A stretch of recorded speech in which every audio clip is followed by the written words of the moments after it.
Bom dia a todos, um feliz sábado a todos. Que alegria estarmos aqui. É a primeira vez que eu venho a Jacareí, na central de Jacareí. Já estive em outras igrejas, mas não aqui. Que alegria rever amigos, alunos. Tem um aluno meu aqui da Faculdade de Teologia, minha amiga de longa data, aluna aqui da Faculdade de Pedagogia. Como é bom rever os alunos. Arlete, né, seu nome? Acertei. Que bênção. Que alegria estarmos juntos para podermos passar alguns momentos, algumas horas. Eu creio que o programa que o pastor Laércio elaborou para hoje valeria até um certificado de um curso assinado com tantas horas. Vocês poderiam colocar no currículo de vocês, viu? Então, venham hoje à tarde. Eu trouxe algumas novidades para vocês do Centro White. Eu quero falar sobre elas e também vamos responder questões ligadas ao dom profético, à Bíblia. Se você tiver alguma dúvida ligada a essas duas temáticas, a história do Adventismo, traga a sua dúvida, escreva no papel e vamos aqui responder no último momento, numa sessão de perguntas e respostas, né? Eu queria ver a mão dos jovens dessa igreja. Onde é que estão os jovens dessa igreja? Levanta a mão, até os 25. Jovens até os 25, até os 30, vou dar uma chance. Até os 30, melhorou um pouco. Representa mais ou menos uns 5, 10% da igreja hoje, né? Uns 10%, pastor, mais ou menos. Os jovens, aí estão eles. Eu queria falar um pouquinho para vocês jovens também.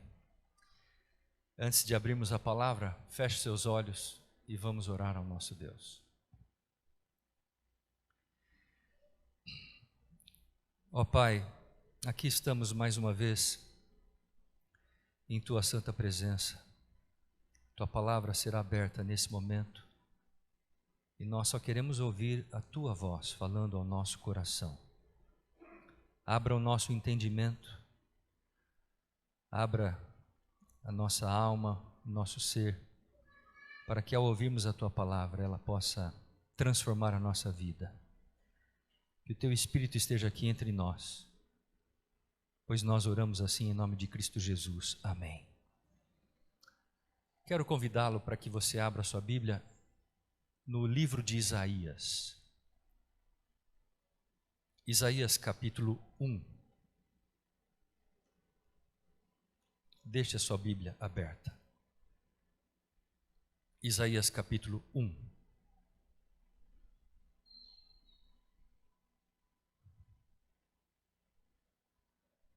A palavra de Deus nos diz a partir do versículo 1. Visão de Isaías, filho de Amós, que ele esteve a respeito de Judá e Jerusalém nos dias de Uzias, Jotão, Acás e Ezequias, reis de Judá. Ouvi, ó céus, e dá ouvidos, ó terra, porque é o Senhor quem fala. Criei filhos e os engrandeci, mas eles estão revoltados contra mim. O boi conhece o seu possuidor, e o jumento o dono da sua manjedoura, mas Israel não tem conhecimento, o meu povo não entende. Verso 4.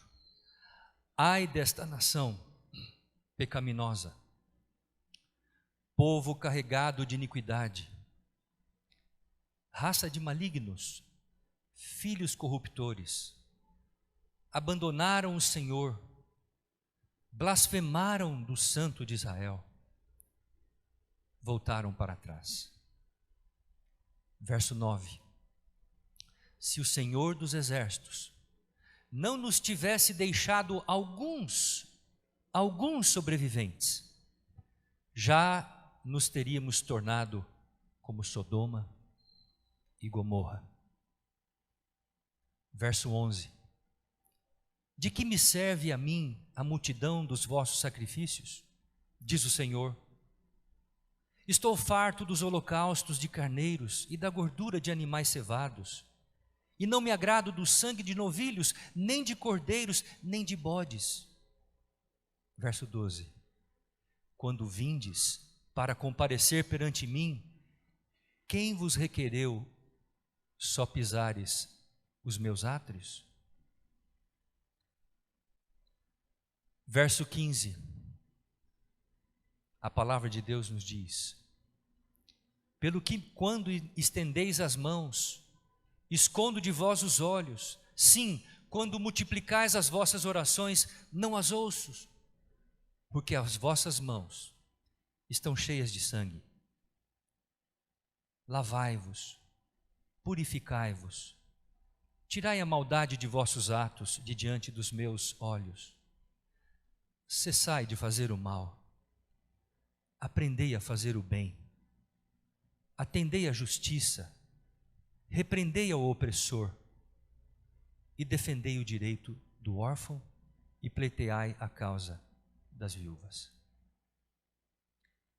Nesta manhã, eu quero considerar com todos vocês a experiência de dois profetas. Dois porta-vozes chamados por Deus para exercerem o ofício profético. Viveram em tempos distintos, tiveram experiências diferentes, marcados por um período de 2.500 anos entre eles, mas tinham algo em comum. Primeiro, eram jovens, como muitos de vocês aqui. Segundo, eles tinham algo em comum porque eles amavam a palavra de Deus, a Bíblia. Tinham um profundo compromisso com a palavra de Deus.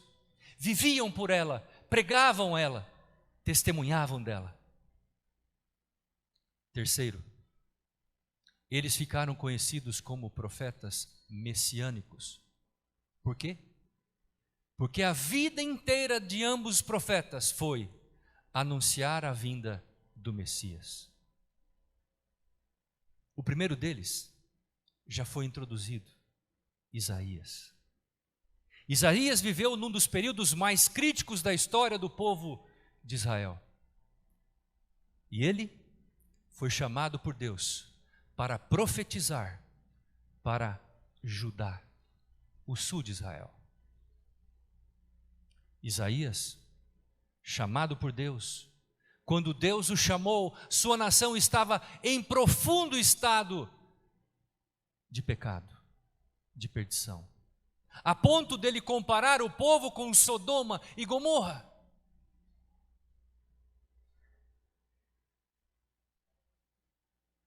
E quando Isaías recebe o chamado de Deus, nós não sabemos a idade dele quando recebeu o chamado de Deus. Quando ele recebe o chamado de Deus, abra sua Bíblia, capítulo 6. Isaías, na sua pouca idade, Isaías diz no versículo 5 do capítulo 6: então disse eu, ai de mim, estou perdido, porque sou homem de lábios impuros, habito no meio de um povo de impuros lábios, e os meus olhos viram o Rei, o Senhor dos Exércitos. Isaías 6,5 revela de forma clara qual é a reação de um profeta ao ele receber um chamado para ser o seu porta-voz. Ai de mim, ai de mim.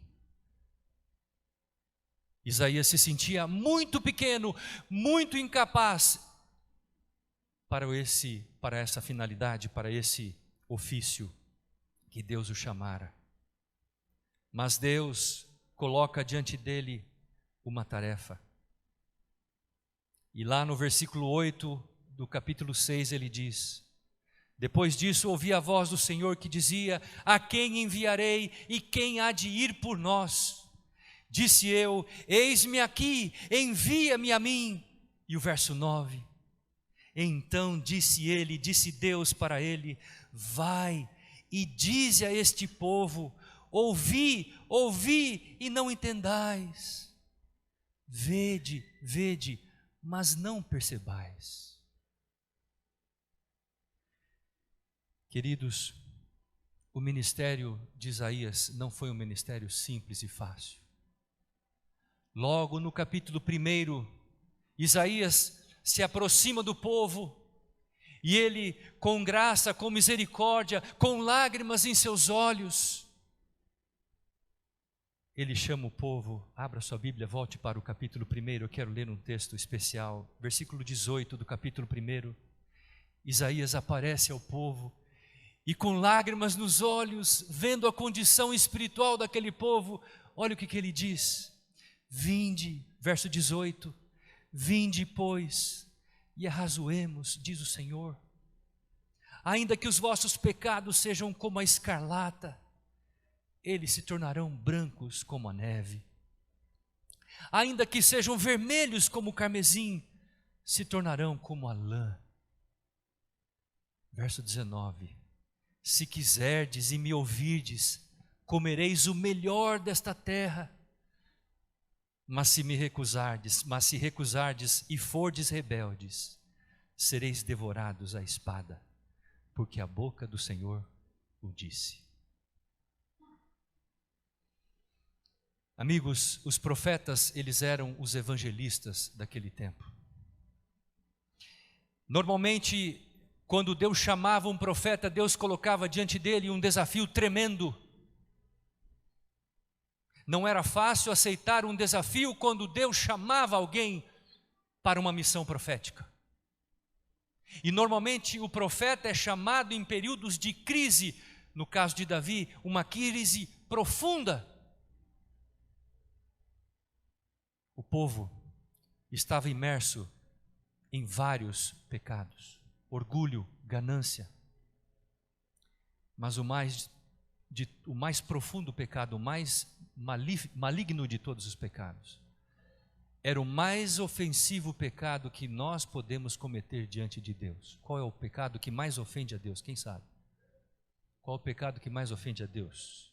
A idolatria. Esse é o pecado que mais ofende a Deus, a idolatria. E este era o pecado mais praticado em Judá.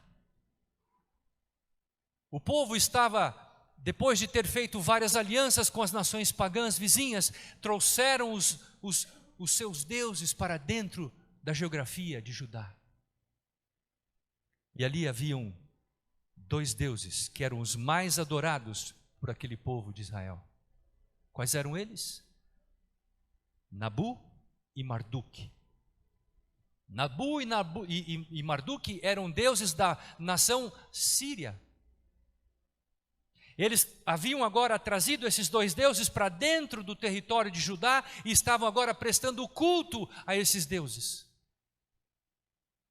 Mas, pastor, do que era feito esses deuses? 4 materiais.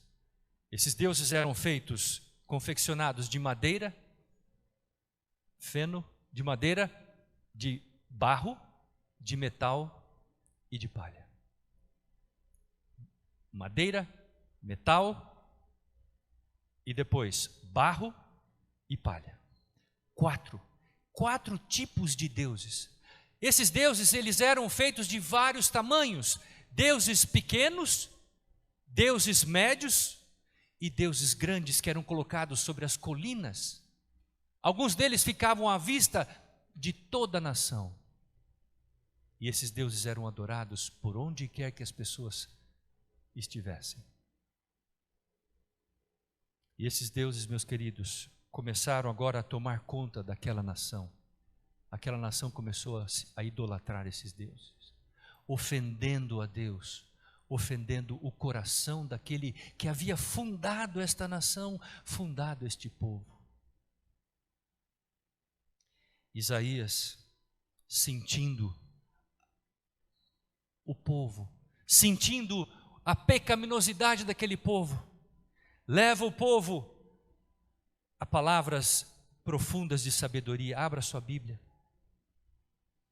Isaías capítulo 5, versículo 20.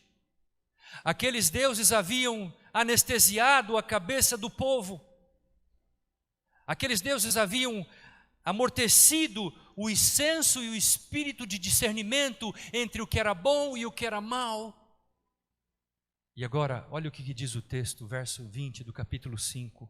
A palavra diz assim: ai dos que ao mal chamam bem e ao bem mal, que fazem da escuridade luz e da luz escuridade, que põem o amargo por doce e o doce por amargo.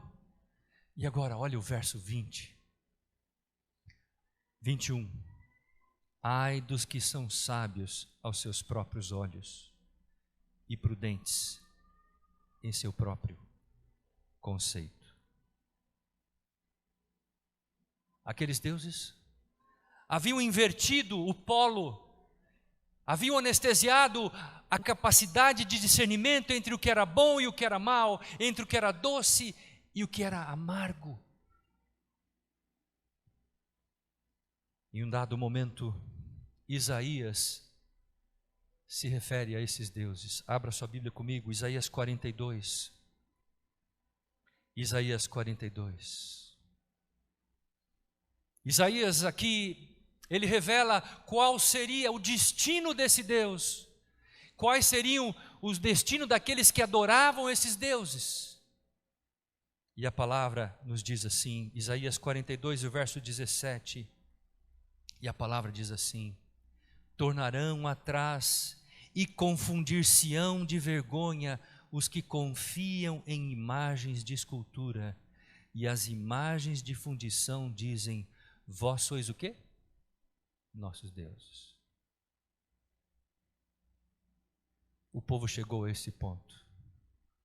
Imagens de escultura e de fundição dizerem para elas: vós sois nossos deuses. E Deus disse: confundir-se-ão de vergonha os que confiam em imagens.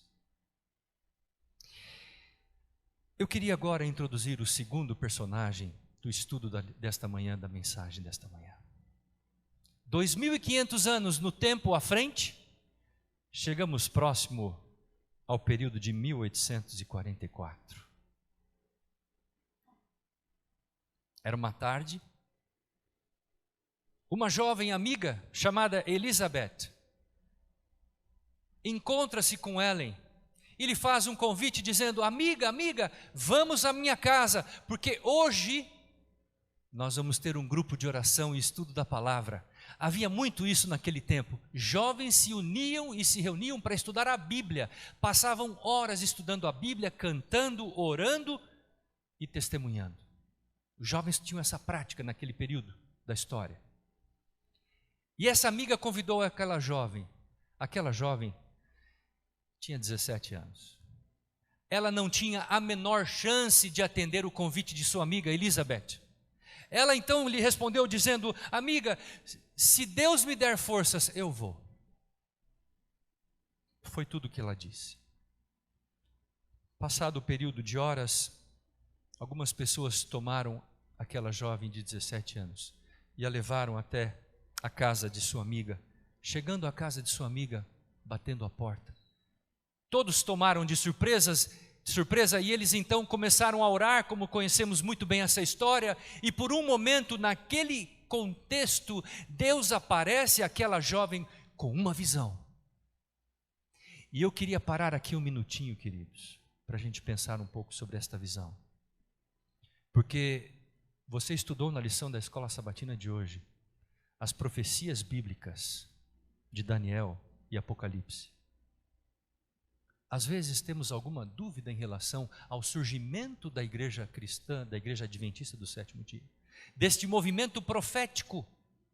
Às vezes alguns têm dúvidas em relação sobre esse momento como um movimento remanescente de Deus. Hoje à tarde falaremos um pouco sobre isso. Mas vamos pensar nesta visão. Era uma tarde, estavam ali orando, Deus aparece a essa jovem, não sabemos quanto tempo ela ficou em visão. Mas nesta primeira visão que ela recebeu de Deus, amigos, Deus coloca a ela uma cena absolutamente espetacular. Espetacular. Eu refletia sobre isso ontem com meus alunos na sala de aula. Aquela jovem que não tinha a menor chance de ser uma profetisa, de ser um porta-voz de Deus, Deus começa a mostrar para ela um caminho, e o povo do advento, o povo remanescente andando naquele caminho, Jesus Cristo à frente, uma luz por trás, o povo andando, e eles todos ali, e ela diz, olha para aquele povo, e ela olha para o povo caminhando em direção a Canaã celestial, olha, ela disse, eu não estou vendo. Deus diz, olha um pouco mais acima, e ela olha mais acima, e ela vê o povo andando, Jesus à frente, da face de Cristo, irradiava uma luz tremenda, que iluminava toda a extensão do caminho, por trás havia uma luz chamada a luz do clamor da meia-noite, que também iluminava a extensão do caminho, para que ninguém se perdesse, e aquela jovem absolutamente doente com tuberculose, começa a ver estas cenas, e eu fico pensando, o que isso causou no coração desta jovem? O que essas cenas poderiam ter causado? Qual o impacto que isso causou no coração daquela moça? E ela vê o povo andando, ela vê alguns desanimando, caindo para baixo, não vou contar toda a história é belíssima, ela vê algumas pessoas desanimando, se assentando à beira do caminho, Jesus Cristo saindo do seu lugar com a sua destra e dizia àquelas pessoas, levantem-se, o céu é logo ali, não desanime, levante-se, continue a caminhada, o céu é logo ali. E eles então se levantavam, diziam, glória a Deus, Jesus nos salvou, e continuavam a sua caminhada. Mas eles viram também algumas pessoas, que haviam colocado no seu coração, de que não iriam chegar lá. Começaram a duvidar. Escute, será que esse é o caminho mesmo? Será que nós estamos no meio do povo que está caminhando em direção à eternidade? Será que esse é o povo do advento? Outra dúvida, será que aquele é Jesus, o nosso Senhor e Salvador? Começaram a duvidar, até o ponto de se assentarem à margem do caminho e dali serem lançados para o abismo, para nunca mais alcançarem a salvação. Mas a história não para por aí, queridos, porque naquela visão, ela vai. E Jesus, ao andar por aquele caminho, em um dado momento, ela escuta o dia e a hora da volta de Jesus. Eles estão andando no caminho e ela escuta uma voz dizendo, o dia e a hora da volta do Senhor Jesus. Ela escuta tudo isso. E eles continuam caminhando. De repente ela vê aquela nuvem se aproximando. Jesus toma todos, leva para a eternidade. Ela vê Jesus colocando as coroas sobre a cabeça dos remidos que entram nos portais da cidade santa. E ali ela vê o trono de Deus, o rio da vida, ela vê a árvore da vida, ela vê os 144 mil em formação de um quadrado perfeito. E depois disso, olha o que acontece. Jesus pega e leva ela para a nova terra. Olha bem o que estamos falando. Leva ela para a nova terra, e ela vem à nova terra, 7º milênio, e ela vem à nova terra, e ela vê a nova terra, ela vê bosques, ela vê árvores, ela vê animais pastando, o leão com o cordeiro, todos os animais, e depois ela vê aquela mesa quilométrica de prata, uma mesa imensa com frutas ali colocadas com grãos, amêndoa, ela vê vários frutos, inclusive o fruto da árvore da vida. E ela pede para comer, e Deus diz, não, agora você não pode comer. Ela diz, Senhor, eu quero ficar por aqui. Mas Deus fala assim, não, você tem que descer, porque você vai falar ao mundo. A expressão é, você vai falar ao mundo, não é só a igreja adventista, vai falar ao mundo tudo aquilo que eu te mostrei. Fale ao mundo. E a visão acaba, e ela vem ao mundo, e ela fala, e ela registra tudo aquilo que ela viu e ouviu, e Deus revelou para ela. Assim começa a história do segundo profeta que eu quero destacar nesta manhã. Seu nome? Em princípio, Ellen Gold Harmon. 17 anos. Uma jovem, doente. Seria a última pessoa que alguém que está aqui nesta manhã poderia escolher para alguma espécie de desafio. Se você, com sã consciência, olhasse para aquela jovem, você jamais poderia dizer, ela serve para fazer alguma coisa, porque ela não tinha saúde para absolutamente nada.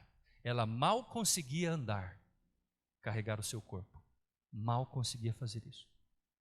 E Deus pega aquela jovem e transforma ela num vaso de bênção, um instrumento vivo para alcançar os seus propósitos, para fundar esta igreja, para poder orientar este povo.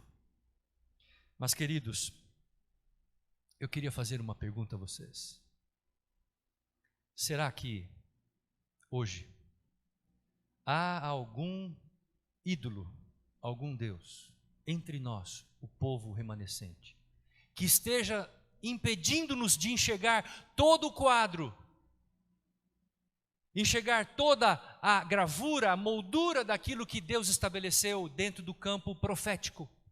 Será que nós, como igreja, estamos de alguma forma presos a algum ídolo deste mundo, desta vida que nós estamos vivendo como povo remanescente de Deus? E será que, em função disso, nós estamos, quem sabe, parados ou quem sabe anestesiados e talvez não estamos enxergando a nossa necessidade de cumprirmos a missão que Deus nos colocou?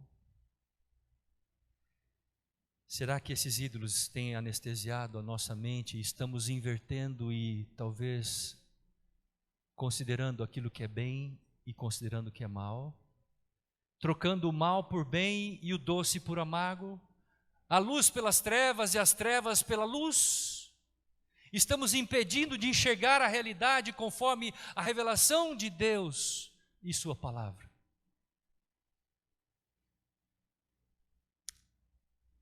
Eu não sei quanto a você, como professor há 30 anos, eu tenho observado muito as gerações que têm passado em nossas mãos no NASP. E a gente observa comportamentos, tendências, ideologias.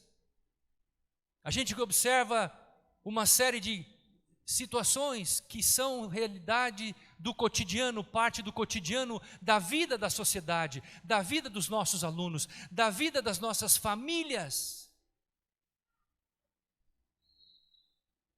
Talvez nesta manhã, se fôssemos analisar o assunto de uma forma muito mais aprofundada, detida, nós poderíamos dizer que hoje os ídolos, os deuses, não são mais de barro e de ferro, não são mais de madeira.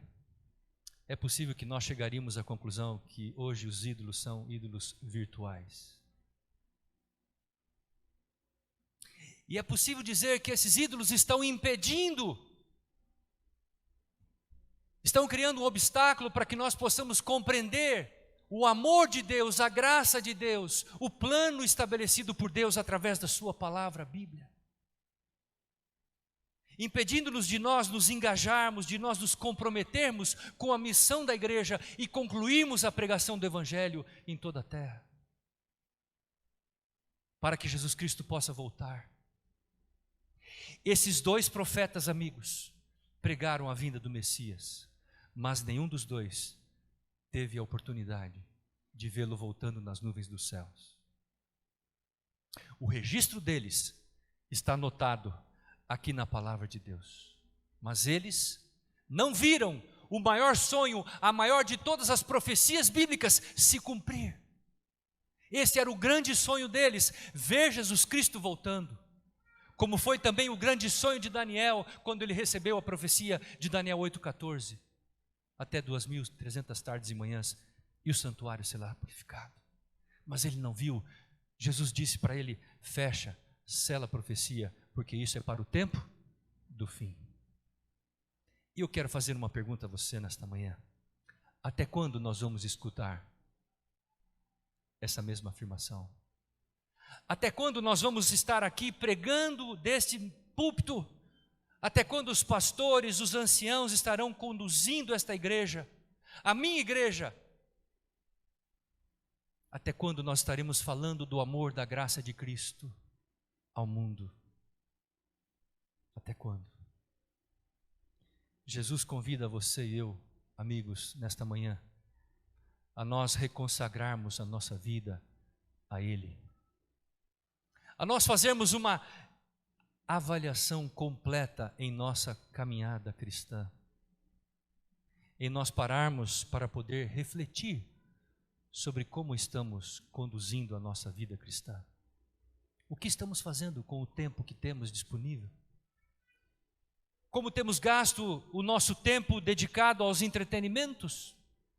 Será que nós temos orado antes de nós ligarmos e assistirmos algum seriado, algum filme, alguma coisa? Será que a gente pede a orientação de Deus? Ou será que a gente só vai consumindo e sem perceber a nossa mente começa a ser anestesiada, impedindo-nos de discernir entre o que é certo e o que é errado, o que é bom, o que é mal, o que é luz do que é trevas. Queridos, eu não posso decidir por você, nem o pastor dessa igreja. Nós somos responsáveis como líderes espirituais desse rebanho, mas essa é uma decisão absolutamente pessoal entre você e o Espírito Santo de Deus. Ao longo dos meus 30 anos de ministério, eu tenho enfrentado e tenho respondido muitas perguntas, mas uma das perguntas mais críticas que eu tenho respondido, e aqui eu vou concluindo essa mensagem, uma das perguntas mais críticas que eu tenho respondido ao longo do meu ministério: pastor, como eu posso fazer aquilo que é certo? Eu não tenho forças, pastor, eu não tenho sabedoria, pastor, eu não tenho a menor chance, eu não tenho condições de fazer aquilo que Deus pede. Eu já tentei tantas vezes, mas eu sempre caio, pastor, eu não sei o que fazer mais, pastor. E você vai pelas igrejas por aqui e por ali, e são sempre as mesmas perguntas: pastor, o que eu posso fazer para andar na luz de Deus, para cumprir a sua vontade, andar no seu caminho? E as pessoas não conseguem, ficam todas desesperadas, não sabem o que fazer, sentem-se desanimadas, sentem-se totalmente humilhadas, caídas no chão. E queridos, ao longo dos meus estudos, eu me reporto aos testemunhos do Espírito de Profecia. O livro Maior Discurso de Cristo traz uma possível sugestão e uma possível solução para isto. E para isso, eu me reporto à oração mais simples da Bíblia. Qual é a oração mais simples da Bíblia? A oração do Pai Nosso. Os discípulos chegam para Jesus: Jesus, ensina-nos a orar. E eu fico imaginando esse momento quando os discípulos se aproximam de Jesus e pedem para Ele ensinar-os a orar. E eu fico pensando, o que Jesus vai dizer numa oração só? Óbvio que isso aqui daria várias semanas de oração, a oração do Pai Nosso. Mas uma coisa chama-nos a atenção na oração do Pai Nosso. Jesus Cristo, naquele momento, era Deus e era ao mesmo tempo homem. Ele tinha natureza divina e natureza humana, mas ele vai ensinar os seus alunos a orar, e naquele momento, quando ele ensina, ele diz: Pai nosso que estás nos céus, santificado seja teu nome, venha a nós teu reino. E agora vem a frase: seja feita. Pastor, como eu posso fazer aquilo que Deus pede de mim? Eu queria que você guardasse isso hoje e levasse isso contigo pelo resto da tua caminhada cristã.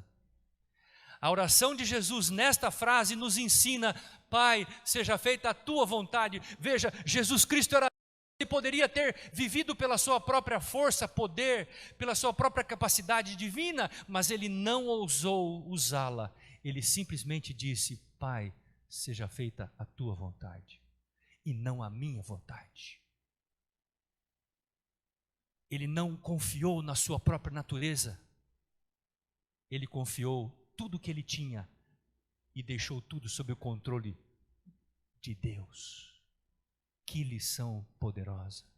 E agora eu vou aos testemunhos. O maior discurso de Cristo. Ellen White diz assim: quando nós, presta atenção, quando nós entregamos a Deus a nossa vontade, entregamos a Deus a nossa vontade pela nossa própria consciência, pelo nosso próprio uso do livre-arbítrio, entregamos a nossa vontade, Deus não a toma para si e retém para Ele, não, mas Ele renova, purifica, santifica, justifica e devolve esta vontade para você, para que você possa, naquele dia, quando você decide entregar a sua vontade a Deus, você não viva sob a escravidão do pecado. O pecado não terá poder sobre a sua vida, porque você escondeu a sua vontade ao controle de Deus, e Ele derrama agora sobre você o Espírito Santo, para você vencer todo e qualquer pecado, toda e qualquer coisa que prenda você ao mal. Então, encerrando, você quer ter vitória sobre o pecado? Aprenda a orar a oração do Pai Nosso. Pai, eu vou começar o dia, coloco o meu pé para fora da cama e eu oro a Deus, a primeira oração do dia: Pai, seja feita a tua vontade em minha vida hoje, Pai. Cumpra o teu propósito em minha vida hoje. Coloca em minha boca as tuas palavras, coloca em minha mente os teus pensamentos. Não permita que eu use o meu tempo de uma forma espúria, de uma forma qualquer, mas permita, Senhor, que tu me dê sabedoria para usar o tempo para simplesmente eu fazer a tua vontade e não a minha vontade. Porque o que acontece conosco? Quando nós fazemos a nossa vontade, o que acontece? A gente volta a praticar as coisas que nós não queremos praticar. Não queremos praticar. Assim, queridos, Deus quer uma igreja sadia espiritualmente. Deus quer uma igreja vibrante. Deus quer uma igreja que tenha esperança no coração. Deus quer uma igreja que tenha alegria no rosto, estampada no rosto. Deus quer uma igreja que seja amorosa em todos os aspectos. Deus quer uma igreja que reflita a imagem e a semelhança do nosso Senhor e Salvador Jesus Cristo. E aí se cumpre as palavras que Jesus disse lá em São João capítulo 13. Vamos abrir a Bíblia. São João capítulo 13. Que texto fabuloso esse, bem conhecido de todos. São João capítulo 13. Verso 34 e verso 35. E aí então se cumprirá as palavras de Jesus Cristo. 34 e 35 diz assim: novo mandamento vos dou, que vos ameis uns aos outros, assim como eu vos amei, que também vos ameis uns aos outros. Verso 35, e nisto conhecerão quantos? Todos, que sois meus discípulos, se tiverdes amor uns pelos outros. Que Deus desenvolva em nós o espírito do amor, que Deus nos dê sabedoria para termos compromisso com a sua palavra, que possamos abrir os nossos ouvidos, que possamos gastar tempo para poder descobrir qual é a vontade de Deus para a nossa vida, não só pela oração, mas também pelo estudo da palavra. Porque quando oramos é o primeiro passo. Quando estudamos a palavra, é o segundo passo. E quando saímos para testemunhar, terceiro passo. E assim, o pecado não tem mais força sobre nós. Queridos, o sermão desta manhã foi prático. Prático. A teologia está a serviço da salvação de todos. A teologia não é uma ciência teórica, técnica, não, a teologia existe para poder ajudar as pessoas no caminho da salvação, para preparar pessoas para o reino de Deus. Por isso que existe a teologia. E é por isso que estamos aqui, para ajudarmos uns aos outros a avançarmos em nossa caminhada em direção à Canaã celestial. Que Deus abençoe vocês. Eu aguardo vocês hoje às 15 horas para continuarmos estudando nesta tarde no nosso seminário que teremos. Que Deus abençoe, um feliz sábado. É o meu desejo, a minha oração. Amém. Vamos levantar.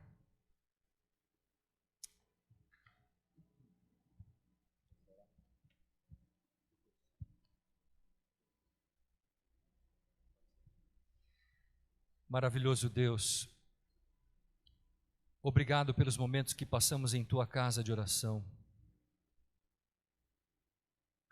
Obrigado pelo Teu infinito amor e cuidado para conosco. Obrigado, ó Pai, por tanta orientação, revelações vindas de Tua palavra, a Bíblia, vindas também dos testemunhos do Espírito de profecia. Senhor, permita a cada um de nós que aqui estamos, que não venhamos a nos negligenciar em relação a esses ensinamentos, mas que possamos aplicá-los em nossa vida, em nossa caminhada, porque queremos continuar no caminho que conduz à eternidade, sob a condução, a direção de Cristo Jesus, sob a ação do Espírito Santo, a proteção dos anjos. Pai, toma-nos em Tuas mãos, dirija-nos, orienta-nos, desperta em nosso coração o desejo de conhecer mais da Tua palavra, de estudarmos mais os testemunhos, a fim de nos prepararmos e, sobretudo, prepararmos aqueles que estão também ao nosso redor, para que todos um dia possamos receber Jesus nas nuvens dos céus. Abençoa esta igreja, ó Pai, cada lar, cada família aqui representado. Abençoa esses Teus filhos, ó Pai. Abençoe os líderes desta igreja, pastor Maurício. Cuida de todos nós. E humildemente nós dedicamos o nosso viver em Tuas mãos. Seja feita a Tua vontade sobre nós, pois assim oramos em nome do Senhor Jesus. Amém.